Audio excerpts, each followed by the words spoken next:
So how's everybody doing? It's Hank back with another Two Birds and a Third short discussion. This is going to be on Facebook on the Two Birds and a Third page, and it's going to be streamed on the Two Birds and a Third YouTube channel. I first of all want to say that I am saddened to hear the news of the trading of Jon Dorenbos. If anybody knows me, I'm a huge fan of Jon Dorenbos, a huge fan of his magical talent. The only regret that I have is never seeing him pull an Eagles Super Bowl ring out of his ass. But, you know, someone could always hope and pray. But the Philadelphia Eagles traded him to the New Orleans Saints for a 2019 7th-round draft pick. I see a lot of people overreacting over this. The guy was a great locker room guy. He was a fan favorite guy. He got involved with the fans and all that stuff. But he is 37 years old. And, you know, when you have an aging player like that, who, 10-year player on the Philadelphia Eagles, was on the team from 2006, I think like week 12 of 2006 against the Carolina Panthers. I actually remember the first game he ever started. And I remember he replaced Mike Bartram. The only problem with Jon Dorenbos, great long snapper, great special teams player, is the fact that he only played one position. Now, I know that long snappers do that a lot. I mean, Mike Bartram, he was a third tight end.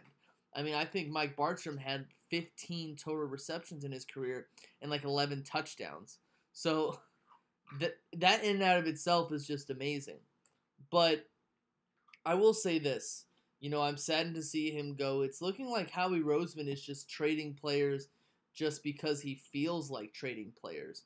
And, you know, that might work for a while, but I don't know for how long it's going to work for this team and for this organization.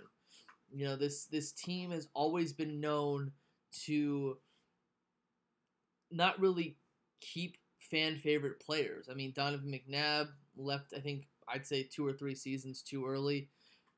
Brian Dawkins left about 2 or 3 seasons too early. Reggie White left about 4 seasons too early. It's one of those things. But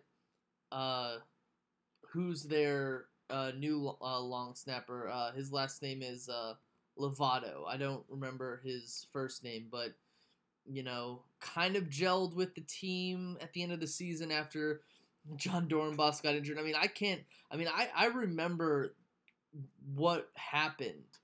What was it? The day that he got injured against the Redskins, and the Eagles were trying out Brent Selleck at long snapper, and they missed a field goal because of a bad snap by Brent Selleck, and they put Trey Burton in, and Trey Burton even struggled to try to kick a field goal. So it was all kinds of bad. That's how I would put it. That's how I would picture it.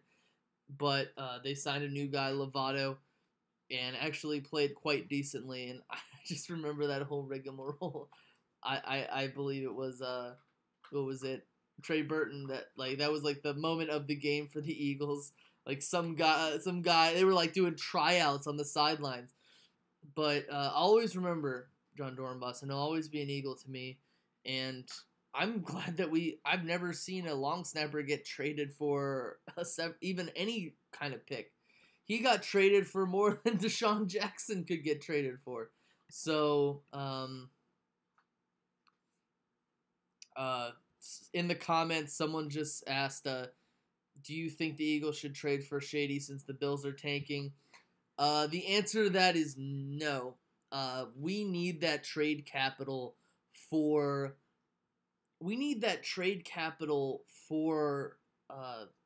draft picks, signing draft picks.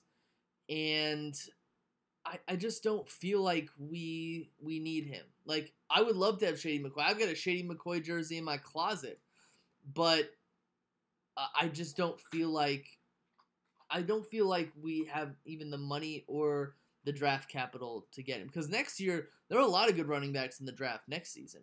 So I don't see an issue with that. I can see that the Bills are tanking, especially after that second preseason game they had with us, where what was it? Tyrod threw 2 interceptions, and what was it? Anquan Bolden was like, "All right, peace, guys. I'm not doing this anymore. I'm too old to lose like this." And then they got Jordan Matthews, of course. But again, Howie Roseman definitely knows how to trade. Definitely on that trade radar. But it's sad to see. It's sad to me to see Jon Dorenbos go because of who he was to the fans, who he was to the city. I wish him nothing but the best, and I do know that if the long snapping duties are really bad, people are gonna get on Howie Roseman. I think, honest to God, I think this could be a make or break move for Howie Roseman. One up on the whole Carson Wentz deal. Because Jon Dorenbos is probably the best long snapper in the National Football League. But that's nor here nor there. I do want to discuss a little bit about the preseason game against the Dolphins. It was a good game. It's the preseason, nothing really to look at. But sorry, I just got a message from Kelly.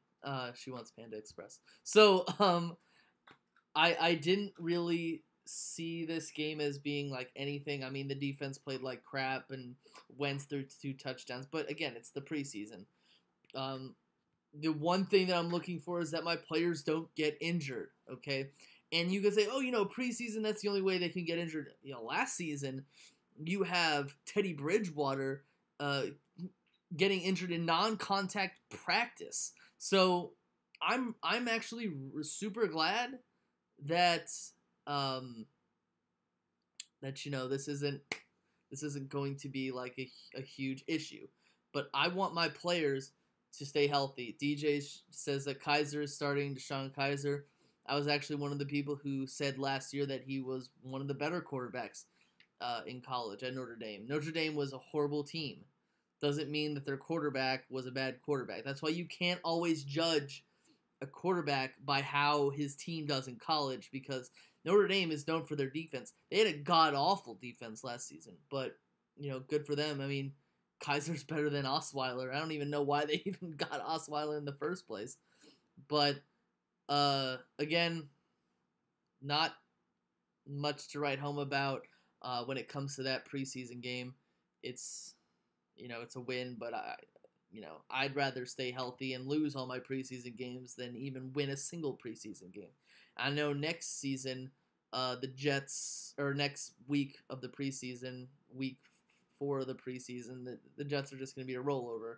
So hopefully the Eagles can find a way to lose that preseason game, because I do know that the Jets suck. Sorry, Jets fans, but it's true. The Eagles could end with a worse record, but the Jets just look horrible. You don't want to be the preseason champ, David. So, on a final note, piggybacking off of what Ricky said over the weekend about people crying about leaving YouTube. All right, I always see it. I was one of those people who, a long time ago, I told everybody everything on the internet. I still do, but it's like, I want to leave the trash talking circle because, it's, this and that, and it's not as good as it used to be, and I'm going to tell everybody about it. But when it comes to, people, coming on YouTube and being like, I don't think I'm going to be on YouTube anymore. I keep losing my subscribers, and, people keep flagging my videos because people are so sensitive. It's like, everybody's sensitive. Everybody's sensitive about everything. If there is a flaggable offense that you put out in your videos, there is a reason why you're getting flagged, okay? Now, you might say, why does ISIS have YouTube videos on YouTube and they never get flagged? Well, that's an issue, okay? You should flag ISIS videos anyway. So if you see an ISIS video, flag it so that it gets taken down. It's like, you can do something about it, bro. But I just find it funny, like, other people like Paul Joseph Watson. Everyone knows Paul Joseph Watson, the guy who works for Alex Jones at InfoWars, and he sounds like an evil mustache twirling villain who's like, "Oh, liberals, they're so awful, they're so bad."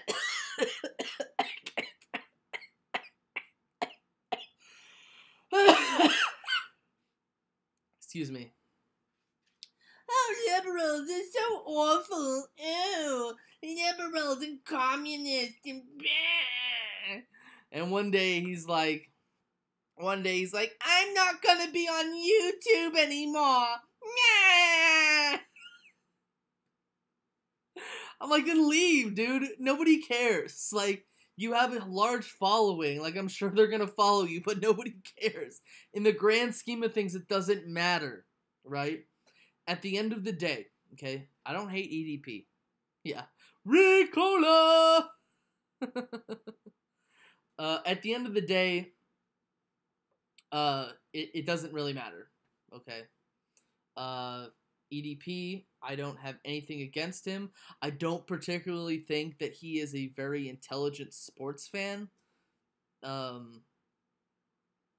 think I have more football intelligence in my pinky finger than he has in his whole body. I don't have anything against him. I wish him the best. I hope that, he's saying he's going to leave YouTube. I'll believe it when I see it. But I think that leaving YouTube is the best thing for him. Okay? Is he an entertaining guy? Yes, he's a very entertaining guy. That's known. Okay? But, nobody needs to hear about you fapping or you collecting women's panties or you picking fights with 13-year-olds or you eyeing somebody someone looks at you and you think that they're racist. Like you look at someone looks at you on a bus and you say, "Yo, what you looking at?" No, I highly doubt that that's what you actually say, but I don't hate you, dude. Do what you do what you have to do. I've never been one to tell people how to be a fan. I don't mind if he's a fan. People are always saying, he's a horrible excuse for a football fan. Well, he reps his team every Sunday. He reps his team every Monday. He reps his team Thursday, Tuesday, Saturday, whatever day the Eagles are playing. He reps his team. Okay?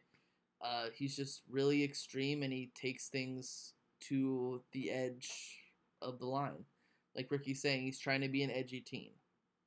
Right? Whatever's going to get him views. Okay? And I wish him nothing but the best when it comes to that.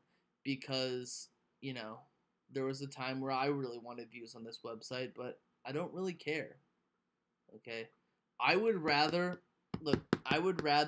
tell people the truth and tell people how I'm actually feeling than just going off the deep end for views, which I do know that he does.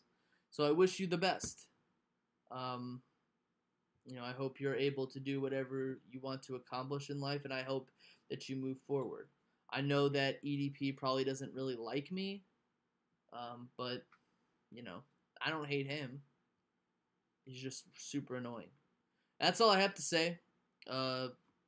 Hopefully Nick Foles plays in the fourth preseason game because I'd really like to see that. Because him sitting on the sideline is, he's still going to be the second quarterback, even with Matt McGroin out there screwing things up. Do you think Peterson is on the hot seat this year if Philly gets 6 or 7 wins? I think that management is willing to give him 3 seasons. But yeah, I kind of do. I kind of do think he'll be on the hot seat. Doug Peterson really wasn't my first choice as head coach, but what do I know about head coaches? I wanted the Eagles to get Gus Bradley in 2013, and we all know how that probably would have turned out. So that's all I have. Tank, peace. I'm out, and I hope that everyone has a very, very, very, very, very good day.